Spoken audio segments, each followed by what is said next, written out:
একাকিত্ব মানুষকে অনেক কষ্ট দেয়, কিন্তু সেই একাকিত্ব যেই একাকিত্বে আল্লাহ সুবহানাহু ওয়া তাআলা আপনার হৃদয়ে জায়গা পায়, সেই একাকিত্ব কখনো মানুষকে কষ্ট দিতে পারে না। অনেক মানুষ দেখবেন বিষণ্ণ মনে রমনা পার্কে বসে থাকে, বিষণ্ণ মনে একটা নিরিবিলি পুকুরের ধারে বসে আছে। কেন? হুজুর ভালো লাগছে না কিচ্ছু। আপনাদেরকে একটা কথা বলি, পৃথিবীতে সময় এমন অনেক আসবে যে সময়গুলো আপনার জন্য একেবারে অতিষ্ঠ হয়ে যাবে, এরকম মনে হবে যে কেন বেঁচে আছি, মরে গেলেই তো ভালো।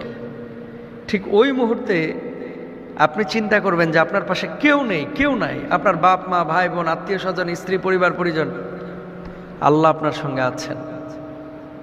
এই আস্থা বিশ্বাসটা রাখেন অন্তরের ভিতরে, দেখবেন পৃথিবীতে কোনো জায়গায় ঠেকবেন না। সমস্যাটা হচ্ছে আমাদের কোথায় জানেন? আমরা অল্পতেই হতাশ হয়ে যাই। জন্মের পরে তখন তো আপনার কিছুই ছিল